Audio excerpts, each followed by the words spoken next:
ಅಮ್ಮ ಇದು ನಿಮಗೆ ಫ್ರ್ಯಾಕ್ಚರ್ ಆಗಿತ್ತು 6-7 ವರ್ಷಕ್ಕಿಂತ ಮುಂಚೆ. ಹೌದು ಸರ್. ಇದರಲ್ಲಿ ಊತ ಬಂದ್ಬಿಟ್ಟಿತ್ತು ನಿಮಗೆ ಅಲ್ವಾ? ಹೌದು. ನೋವು ಜಾಸ್ತಿ ಇತ್ತು ಹೌದು ಸರ್. ಅಲ್ವಾ? ನಿಮ್ಮ ರೆಸಿಪ್ಟ್ ಇಲ್ಲಿದೆ. ನಿಮಗೆ ಆದಮೇಲೆ ಎಲ್ಲಿ ಲೆಫ್ಟ್ ಶೋಲ್ಡರಲ್ಲಿ ನಿಮಗೆ ನೋವಿತ್ತು. ಕೈ ಎಷ್ಟು ಎತ್ತಕ್ಕಾಗ್ತಾ ಇತ್ತು ಮುಂಚೆ? ಸ್ವಲ್ಪ ಇಷ್ಟೇನೆ ಎತ್ತಕ್ಕಾಗ್ತಾ ಇದ್ದಿದ್ದು ಅಲ್ವಾ? ಇವಾಗ 1 ಕೋರ್ಸ್ ಆಯಿಲ್ ತಗೊಂಡು ಹೋಗಿದ್ದೀರಾ ನೀವು. ಇವಾಗ ಎತ್ತಿ ಕೈ ಫಸ್ಟ್ ಕ್ಲಾಸ್. ಡೌನ್ ಬಿಡಿ. ಓಕೆ. ನೀವು ಯಾವ ಊರು ಸರ್?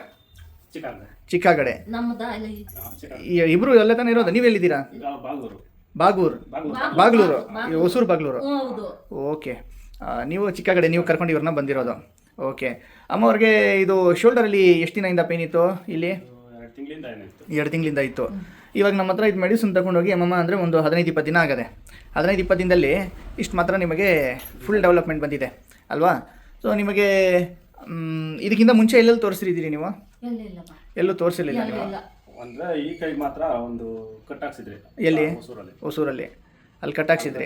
ಮೇಲಾಗಿತ್ತು. ಆಮೇಲೆ ಈಗ ಹಳೆ ನೋವು ಬಂದ್ಬಿಟ್ಟು ಅದು ಊತನೂ ಬಂದ್ಬಿಟ್ಟಿರೋದು. ಇವಾಗ ನಿಮಗೆ ಕೈ ಎತ್ತಕ್ಕೆ ಆಗ್ತಾ ಇರಲಿಲ್ಲ, ಅದನ್ನು ಪರವಾಗಿಲ್ಲ. ಈಗ 2 ಕೋರ್ಸ್ ಹೇಳಿರೋ ಟೋಟಲ್ ನಾನು ನಿಮಗೆ ಒಂದೇ ಕೋರ್ಸಲ್ಲಿ ತುಂಬ 70% 80% ಮೇಲೆ ರಿಸಲ್ಟ್ ಬಂದಿದೆ ಅಲ್ವಾ ಸರ್? ಆದಮೇಲೆ ಇದು ಕೈಯಲ್ಲಿನೂ ಊತಗಳಿತ್ತು, ಅದೂ ಕಮ್ಮಿ ಆಗಿದೆ. ನಿಮಗೆ ಓವರಾಲ್ ಡೆವಲಪ್ಮೆಂಟು ಭಾಳ ಚೆನ್ನಾಗಿದೆ ಅಲ್ಲ ಸರ್? ರಿಸಲ್ಟ್ಸ್ ಹೆಂಗಿದೆ? ಕ್ಲಿಯರ್ ಆಗಿದೆ. ಓಕೆ. ಶೋಲ್ಡರ್ ಮಾತ್ರ ಇನ್ನೂ ಬ್ಯಾಲೆನ್ಸ್ ಇದೆ. ಇದು ಒಂದೇ ಕಿತದಲ್ಲಿ ಕ್ಲಿಯರ್ ಆಗಿಬಿಟ್ಟಿದೆ. Okay sir. ನಮ್ಮ ಟ್ರೀಟ್ಮೆಂಟ್ ಹೆಂಗೆ ಅನ್ಸುತ್ತೆ ಸರ್ ನಿಮಗೆ? ಚೆನ್ನಾಗಿದೆ. ಓಕೆ. ನಿಮ್ಗೆ ಯಾರು ಹೇಳಿದ್ರು ನಮ್ಮ ಅಡ್ರೆಸ್ಸು? ಇಲ್ಲ, ನಾನು ಒಂದು ಟೈಮ್ ಅಡ್ವರ್ಟೈಸ್ಮೆಂಟ್ ನೋಡ್ಕೊಂಡು ಹೋಗಿದ್ದೆ. ಓಹೋ. ಅಡ್ವರ್ಟೈಸ್ಮೆಂಟ್ ನೋಡ್ಕೊಂಡು ಹೋಗಿ ಬಂದಿದ್ದೆ. Okay sir. ಓಕೆ. ನಮ್ಮ ಟ್ರೀಟ್ಮೆಂಟ್ ನಿಮಗೆ ಹ್ಯಾಪಿನಾ? ಹ್ಯಾಪಿ.